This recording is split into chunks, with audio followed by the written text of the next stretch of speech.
एक बात मैं आपसे ये पूछना चाहता हूँ कि इस समय ये चर्चा बड़ी गर्म है। इनफैक्ट आज भी लोग ये कह रहे थे कि क्या कार्यकारिणी की बैठक को पूरा किए बगैर भूपेश जी निकल गए, सब कुछ ठीक है ना? मोहन मरकाम जी के साथ सब कुछ ठीक है ना? पार्टी में सब कुछ ठीक है? बिल्कुल ठीक है। मैं अभी बैठक करके आ रहा हूँ, टीवी 9 का कार्यक्रम था तो मैंने उसे क्षमा मांगा। बहुत सारे हमारे दर्शक बैठे हुए हैं, यहाँ भी होटल में बैठे हैं, बाहर भी देख रहे हैं, तो उनको इंतजार कराना उचित नहीं था। जो मुख्य मुद्दे की बात थी वो भारत जोड़ो यात्रा की बात, और फिर अभी ईडी ने मैडम सोनिया गांधी को नोटिस दिया है और लोकसभा चल रहा है, लोकसभा सदस्य है और उसको पूछताछ के लिए बुला रहे हैं वर्किंग डे में। आप देखें कि वो लोकसभा में रहें कि वो पूछताछ में जाए, लेकिन फिर भी वो 21 तारीख बुलाएं तो हम लोग पूरे देश भर में धरना प्रदर्शन करेंगे, ईडी कार्यालय घेराव करेंगे।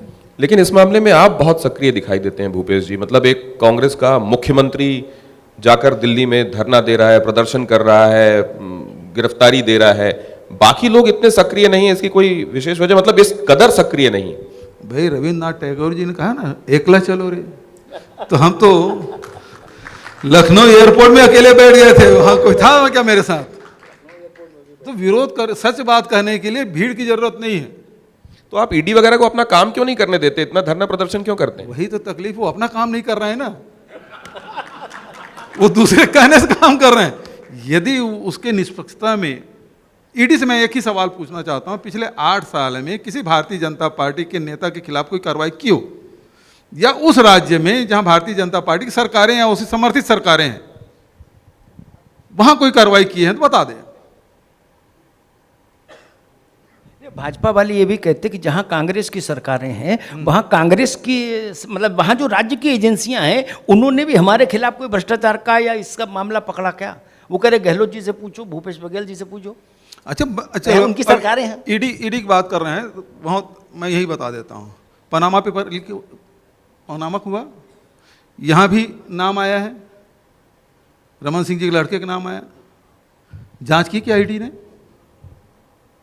दूसरी बात यह है कि पूरे देश भर में, और हमारे छत्तीसगढ़ की मैं अपनी बात करता हूँ, छत्तीसगढ़ में चिट फंड कंपनियाँ खूब पैसा, रमन सिंह ब्रांड एम्बेसडर थे, उसके पूरे परिवार ब्रांड एम्बेसडर थे, भाभी जी भी आती थी उस कार्यक्रम में। वो जमीन पर प्लांट पेड़ लगाओ, पैसा बढ़ाओ, वो सब काम हुआ है यहाँ। तो चिट फंड कंपनियाँ करीब 5-6 हज़ार करोड़ का, 5-6 हज़ार करोड़ वो लूट के ले गए।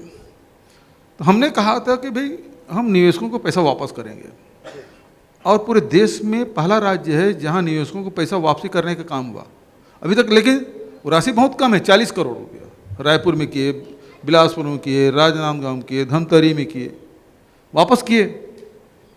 अब सवाल ये आता है कि ईडी इसमें तो पैसा जनता से लिए और कहीं और इन्वेस्ट किए, तो मनी लॉन्ड्रिंग हुआ ना। इस केस को क्यों नहीं हाथ में लेते हैं? जहां आम जनता का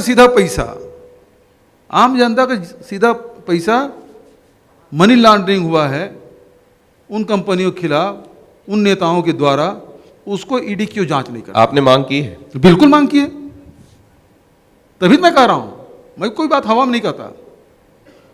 क्यों जांच नहीं करते? जनता का पैसा 6,000 साढ़े 6,000 करोड़ रुपया गया छत्तीसगढ़ की जनता का। हमने मांग की कि ईडी जांच करे, क्यों नहीं करती? ये सीधा दिख रहा है ना।